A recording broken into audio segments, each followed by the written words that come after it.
Our next guest is the California North Region Alumni Chapter Director, which canvasses everything north of Fresno to the Oregon border and up to the Reno, Sparks, Nevada area. Graduated from the Y in 2002, now a real estate mogul in the Reno area. And it's a pleasure to welcome Ken Lund to the Wise Guys ahead of the big BYU Stanford football game. Ken, thanks for joining us. Thanks. It's a great day to be a Cougar. Yes, it is. It's always good. I served my mission in Toronto, Canada, so I was reminiscing on poutine and Timbits. Is that good stuff? Is Timbits, that's something. What's Timbits? There's a Tim Hortons on every block in Canada. I think it's even spread onto upstate New York. But and those fries and the cheese curds, those are good? Well, I respect Ben for not eating it while he was up there in Canada. You know, because you can gain about 40 pounds if you eat a lot of that poutine stuff. Hey, you have a lot in common with Ben. Yeah. So his first catch was against Texas A&M in that Pigskin Classic, which was also the first football game you attended at BYU. It was, yeah. I was a freshman the 96 season, so that was my introduction to BYU football, and a spectacular game. Yeah, and that's your first full season on campus. And you have that team. So I want to ask you what we asked Ben, and he and I kind of went through it, and we were being kind to each other. But who wins the 96 team? But I don't know. Do you even remember the 84 team, the national championship team? Or are you too young for that? Well, I was pretty young. I mean, I was aware that they were in the national championship, but I was 6 at the time. So So you're going 96. So that 96 team was a solid team top to bottom, and there was solid coaching top to bottom. That was a really good team. Yeah, it was a great team, no question about it. So, yeah, we decided that the offense on the 96 team was elite and probably better than our offense in 84, although we were not bad on offense. Right. But our defense was elite, and that would be a really fun matchup. But they had James Dye, so that was the deal breaker. That's what Dave says. The deal breaker is that James Dye, the punt returner, is you kick, you punt to him, you die, and you guys didn't have that. You had Vi, which was good. But remember, our punter was the best in the country and played 19 seasons in the NFL. So maybe we punted it so far it wouldn't even matter. So. Ken, how big of a deal is it to have BYU wrap up 12 years of independence in Northern California against Stanford on Saturday night? It's exciting. It's surreal to think that this is the last Northern California game for maybe the next 10 years. I don't think we have anything else in California on schedule. So, well, I guess there's you a possibility. don't know when BYU's gonna be back in that neighborhood. Yeah. There's a possibility. I mean, we don't know these preseason games because they're not going to be scheduling Cal and Stanford and those kinds of teams. I don't think very often. Maybe a Cal or Stanford, but occasionally. But they could maybe come play in San Jose State or somebody like that in their preseason at some point. But you're right. This is you got to take it all in and love it because they may not be back for quite some time. What kind of fan turnout are you expecting at the Stanford contest? There's somewhere between 16,000 and 17,000 alumni in the Northern California area. Now I'm in the Reno Tahoe area, which is just over the hill, about 3 hours away. So in that area, I mean, Cougar Nation has a big footprint in Northern California. And I know, the joke is that Northern California is the greatest exporter of talent in the United States. And the reason all of our real estate values have doubled over the last 5 years. And so, I mean, Northern California BYU Nation is spreading their footprint everywhere. But there are still a ton of BYU fans and BYU alumni in the area. And this is the last chance for who knows how long. And you mentioned it earlier, Stanford is the only Pac-12 team that BYU has not beaten yet. And that streak needs to end this Saturday. So it's an 8 p.m. start there at the stadium, which is super. That's late even by California standards, and it's certainly 11 p.m. for the Cougar fans on the East Coast. Probably not too excited about that, but 8 o'clock allows everybody time to get there. You can come over the hill. You can come from wherever you are in California or Oregon. And the weather's supposed to be clear. There is no expected precipitation. It'll be a nice, balmy 50 degrees at the stadium at kickoff. I love that.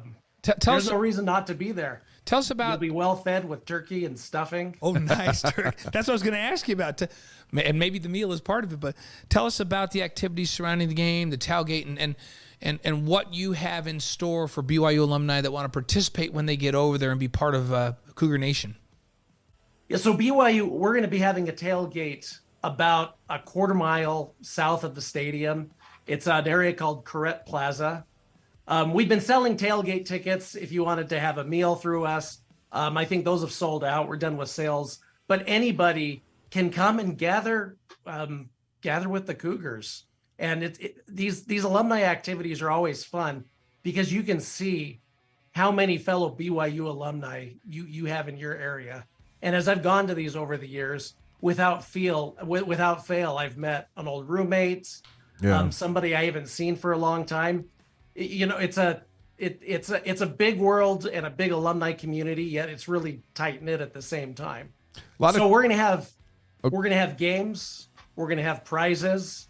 You never know who's gonna show up at these games. You run into old roommates or hey, what about Steve BYU Young? Players. Steve Young gonna show up? That's like across the street. Blaine, give him a call. I'll call him. I think he is coming. I just saw his. We need to get him on our pregame show. I just saw Jackson, his son, working out the other day across the street. So Jackson's at BYU now. Steve's youngest son. Oh yeah. They still have the girls at home, the two girls, but yeah, I'll have to check and see if he's coming. I think he'll be around. Steve's going to make a game in the Bay. The nice thing about the tailgate venue, it's really close to the stadium, so you can get there. There's a lot of parking northwest of the stadium. That's easy access to the tailgate area and the stadium, and it's always a really good time. Ken Lund is the California North Region Alumni Chapter Director on the Wise Guys tonight, ahead of the BYU Stanford game Saturday night in Palo Alto. These alumni events, I know, ring close to home. Your wife, Alicia, is the her new enthusiasm is a direct result of BYU alumni gatherings like the one on Saturday.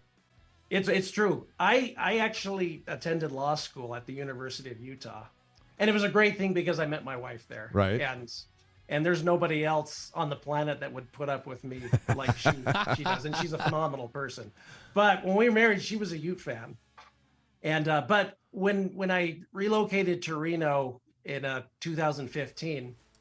And I discovered that every major market in the country has a BYU alumni chapter. I lived in Las Vegas for 7 years and had no clue that there were these local alumni chapters. But when I was in Reno, I found out about it, became involved.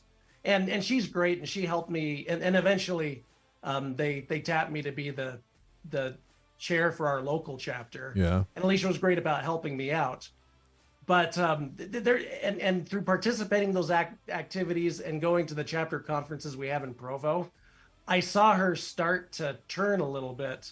But I have to give credit to Brian Santiago. Really? He with an assist on this one. He came and spoke to our local seminary students and did a couple of alumni things in, I think it was 2017.